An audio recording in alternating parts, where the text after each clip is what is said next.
One afternoon, I was sat on the edge of my bed. I had two £20 notes in my hands, my overdraft was almost maxed out, and I felt like I'd let everyone down. I had nothing left. I then asked myself a question. If something was to happen to me today, what would I leave behind? And then all of a sudden, the stick got me. How's it going, everybody? It's me, Mr. Drake, back for day 2 of my journey through debt. I've reached the bottom at the end of my last video, so from here it can only go up. Enjoy the video, I hope you get something from it, and I'll see you at the end. At this point, I have to admit, the stars really did align perfectly for me, which I will always be grateful for, because that same day I found the job application for the job I now do. Because my dad and granddad had both worked for the company, I was essentially guaranteed an interview. I get to the interview, and I'm interviewed by a man who used to be a personal trainer, also called James. Surprisingly enough, we clicked, I answered his questions well, and within weeks I'd been offered the job. This was my moment that changed everything, and it brought my carrot back into focus. I had to wait 6 weeks to start the job, and even though I haven't earned a penny from it, that contract saying I was due to make £1,400 a month meant I could see a crunchy orange way out. Even though for the next 7 weeks I expected to be negative on my cash flow, I had no money. Any money I did have had to pay for food and fuel. I'd missed rent in order to make a loan repayment, and the little brown envelopes were still coming through the post.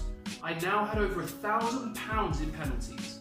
In the past, this would have knocked my confidence and I would have felt dread and despair. But because I could see a way out, the fear was gone, and then something really weird happened. In October, after receiving the job offer, I made over £1,000 from personal training in new clients, and I managed the same again in November. For some reason, despite being in the worst financial position of my life, I had legit swagger. I actually, in November, had to decide whether I wanted to take my new job or whether I wanted to ride this newfound wave of confidence in personal training. I decided to choose the job. And I'm glad that I did, because after a couple of weeks I realised how much overtime was available. In my first year, I doubled my take-home pay just by working overtime. I managed to clear £10,000 of debt within that year. But in that 6-week window between October and November, what had changed? I was still a personal trainer working at the same gym with the same potential clients. I hadn't increased my potential in any way. I was not working at the new job yet, I hadn't earned a penny from it, and I had no further access to money than I had before. There was no divine inspiration. All that happened was the new job allowed me to change my mindset. I believe that the most powerful tool you can utilize in the world is your mind. But like Spider-Man's uncle said, with great power comes great responsibility. So let me show you what I was thinking during my downward debt spiral. Why do I never have enough money? If I earned more, I wouldn't have any problems. I hate opening those little brown letters. I wonder if I can get another loan to clear my overdraft. Why should I wake up until I have to? Why do I feel so rubbish? I just want to get away and have no more worries. You can see how the questions I asked focused on my problems, and the statements that I made just confirmed that my life was shit. My day, when awake, was spent enlarging my problems and validating my insecurities. I was literally attacking my own mental health, and I had no idea. Once I had been offered the new job, my thinking changed. Here are a couple of the examples. How can I increase my income around the new job to pay off my debt faster? It's okay now, I have a plan. Once I've cleared my debt, how will I invest my extra income? If I wake up earlier, I can start training morning clients before work. Man, I can't wait to start this new job. What else can I improve in my life? Now I know that it seems like I've probably just put these in for the sake of telling the story. But I have honestly woken up with a newfound work ethic since November 2016, and it's never subsided. Before then, I'd wake up past 11 AM most days. I was unproductive, lazy, messy and materialistic. My expectation from life was that I could put in a little bit of effort and get whatever I want in return. In the 2.5 years since, I've earned over £50,000 working 40 to 60 hours a week. I've cleared over £10,000 worth of debt. I've started learning about economics, politics, investing, personal development, even public speaking.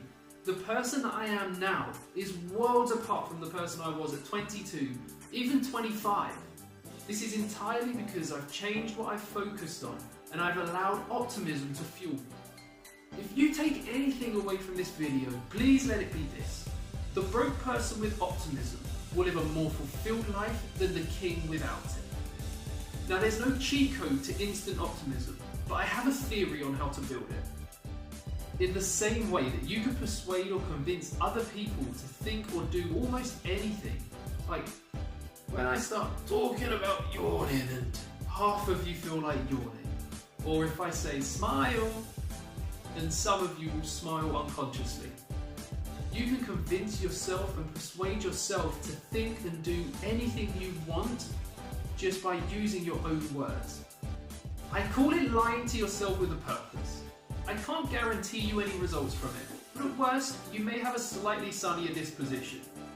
Use optimistic statements like, "It's okay, I have a plan, I've got this," or my personal favourite, "I'm the greatest." These will slowly increase your confidence and allow you to shine. Think with creativity about your future. If you're interested in investing, how will I invest my time and money? If you're materialistic, how much would I need to buy my favourite things? If you're charitable, if I make X amount of passive income, I could literally spend my working life giving back to others. If you're family oriented, we could go on a family holiday to this place. Or, once I'm earning X amount of passive income, I could live my life with my children and grandchildren and still provide for my family. Being optimistic will allow you to see new opportunities, and you'll turn your back on negativity and problems unless they can help you. You'll become more focused on finding solutions, and you'll be more inclined to celebrate even the smallest of victories. Being optimistic will feel like you're lying to yourself, because you are. You're telling yourself something that you don't currently believe is true, but I promise you, it becomes your truth. Optimism is infectious. So even if you have to force feed yourself optimism at the start, it will soon begin to become part of who you are. At the start, you have to speak your optimistic lies regularly so that they become habitual. After that, you'll start to rewire yourself so that you naturally think optimistically until it becomes second nature. The hardest bit is at the start, when you have to tell yourself the optimistic lies that you're bringing to life. Okay. I know that seems like some wishy-washy, hocus-pocus bullshit. But there have been experiments that link the way we think to the way we feel. Now we can't forcibly change the way we feel, but we can change the way we think by forcing new language into our thought patterns. So it's something worth considering, and if anybody out there does consider it and does try it, let me know in the comments or contact me on Instagram, because I would love to know how you get on, and I love to surround myself with optimistic people. So until the next video, stay cash flow strong and turn your wages into wealth.